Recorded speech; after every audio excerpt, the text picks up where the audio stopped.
I want to take a look at a clip from earlier today on ESPN.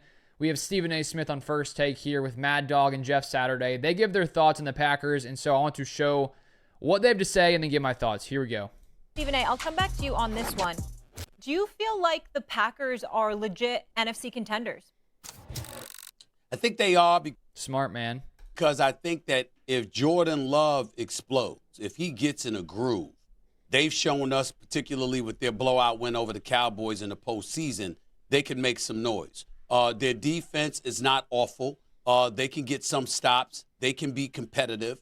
Offensively, if you get him going, Josh Jacobs gets going, I think that you can't summarily dismiss the Packers. I don't have them winning. I have Detroit as the best team in the NFC. I have the Philadelphia Eagles as a close number 2.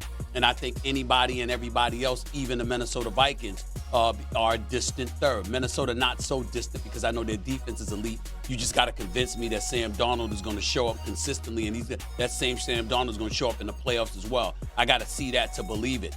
But in the end, I'm looking at it from the standpoint that when you take away the Eagles and the Lions, look at everybody else within the NFC. Who can't Green Bay beat? When they lost to Minnesota, they barely lost them. I think it was like 31-29, if I remember correctly. It was a pretty close game. We know that they're capable of putting up points. They can hurt you when Jordan Love is not on his game, but when he is on his game, they can be very formidable. And as a result of that, you can find yourself in some trouble. So I think based off of that reality, they're competitive, and being competitive, I would label them a legit contender in the NFC. I think Stephen A. Smith is 100% right, and he brings up a good point that when Jordan Love is on his game, the Packers can beat any team in the NFL. We saw that last season when they beat the Lions, they beat the Chiefs, they beat the Cowboys in the first round of the playoffs. And the question is, can he do it consistently? And the one thing that I think is different from last year, the Packers' defense this year is tied for the league lead in forcing turnovers. And when you look last year to Joe Barry with the Packers' defense, they were near the bottom in that category. We did see them force a lot of turnovers against the Cowboys in the first round of that playoff game. But I do think that when you have the Packers forcing the amount of turnovers that they have forced this season, it does give Jordan Love a little bit more leeway, because if he does throw a pick or two in a game, if this defense continues to get turnovers like they have, then it's not the end of the world. Now, if there is a game where the defense gets 0 turnovers and Jordan Love makes a few really bad decisions and throws 2 interceptions, it's tough to come out of a hole like that. But I do think that there's more room for Jordan Love to take risks, just because we have seen the Packers defense force a lot of turnovers. And I think that if you have the Packers going to go up against any team in the NFL, they have a chance to beat them. And I think that it comes down to, can they get on a hot streak like they did last season? And can they just go a little bit farther, play a little bit better, maybe not miss a kick in the divisional round like happened last time? The Packers are definitely one of the best teams in the NFL. Now here's Mad Dog. I think the game's a lot more about Miami, which we'll spend a minute or two on in a second. I totally disagree with Steve. Really? They lost to Philadelphia, and they lost 2 home games to Minnesota and Detroit. They were getting killed by Minnesota, and they got buried by the Lions. They're dangerous, but there's a difference between dangerous and contending. Could they win a game? I like Jordan Love. But he's up and down. He can throw that interception he threw against Detroit. Yeah. The finish last year against San Francisco. Steve's right about the order. Detroit, Philadelphia, and I think Minnesota should be upgraded a little higher. He's had a great year. Yeah. Darnold last week against the Bears in overtime, he was tremendous in the game.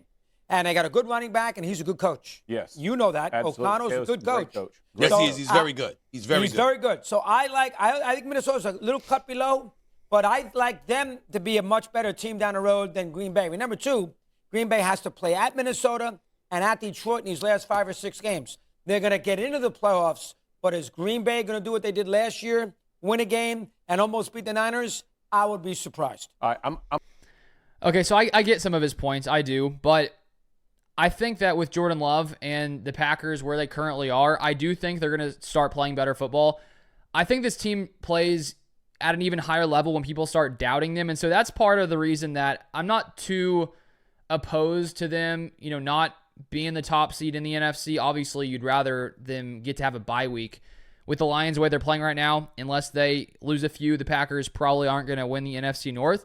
But I think lots of these Packers players like playing with a chip on their shoulder. And I think if you're Jordan Love, I think he knows the talk about his interceptions. He knows the talk about, last season one of the reasons they lost that game to the Niners was because he threw a bad interception late. I think he's aware of, these opinions out there, and I think that he probably wants to prove to people that he has that ability in the playoffs to, make the big plays when he needs to. And that's one of the reasons he has thrown a lot of picks, is because he always is trying to force those big plays, and sometimes they're not there. And so the question is, can he make those decisions in crunch time?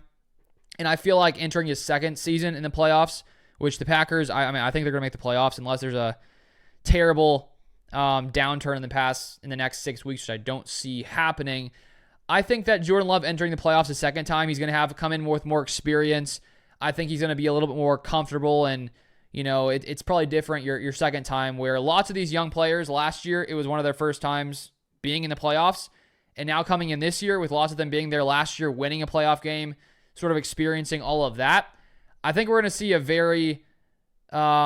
team with a lot more experience entering this playoffs, which I think could really go in the Packers' favor, and I really don't think it's a problem if the Packers have to go on the road. I feel like they play better as the underdogs, and so that's sort of my thought on that. Now here's Jeff's Saturday. I'm gonna go here. I think they are definite contenders, and here's why. I think as you've watched the errors, like the game against Minnesota that you talked about, they were getting blown out. Love was just coming back off his injury, probably was a week early of what he should have, and he threw I think it was 3 picks early. Then they come roaring back. They have a shot at it. They don't complete it. You're right about the Detroit game, right? But this is a team that you're watching LaFleur begin to manage his team, which I think he is an excellent football coach. Even last week against San Fran, you saw a ton of Josh Jacobs. I mean, they got physical. You see a little dump off to Kraft in the red zone. You're seeing LaFleur take the risk out of the game for Jordan Love, because he understands it's not the interceptions, y'all. I want you to understand this. It's the decision making.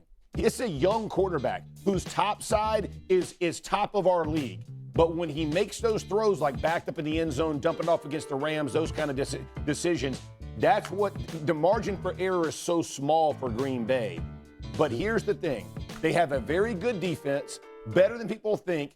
They've lived on turnovers. You can't live on turnovers. They're getting better without getting the turnovers. If you limit your own, you can be in every game because they're physical, they're well coached, and they're not going to beat themselves. I'm just telling you, there's a lot of teams in the NFL that can't qualify and check those boxes. Well, they do, and that's why they're a contender. I want to do a couple of things. Number one, everybody knows, Jeff Saturday, I've been critical of LaFleur in the past. I always call him LaFleur, Matt LaFleur, you know what I'm saying? Because it spelled like he's from France or something, like he's a Frenchman or whatever. But I want to take this moment to say, I think he's proven to be a coach. Heck yeah. I really do. When we see the slippage that has taken place from Aaron Rodgers, when we see what he's had to deal with, when we see the elevation of Jordan Love, even though he's been sporadic at times, primarily due to injuries, and then you look at certain things that's going on. Look at their defense, Doggy. They're ranked 10th in scoring, 11th in yards, tied for the league lead in turnovers forced per game this year. That's the Green Bay Packers defense. Offensively, 19th in the NFL in third down conversions. That's true. But 5th in total offense, 8th in scoring, 3rd in rushing, and 11th in passing. Collectively, when you look at a football team and you're wondering about leadership, you're not wondering about that with the Green Bay Packers. Nope. Matt LaFleur, and if I say LaFleur, I'm only having fun, and I'm not disrespecting him in any way, but the man has proven to be a good coach. And Absolutely. I think that it's important to recognize that. So now it really, really comes down to Jordan Love, because when you see the personnel, you see that they got some pieces, and Josh Jacobs is the 3rd leading rusher in the National Football League. Okay, the brother can ball, and he's doing his thing. So I'm looking at Green Bay.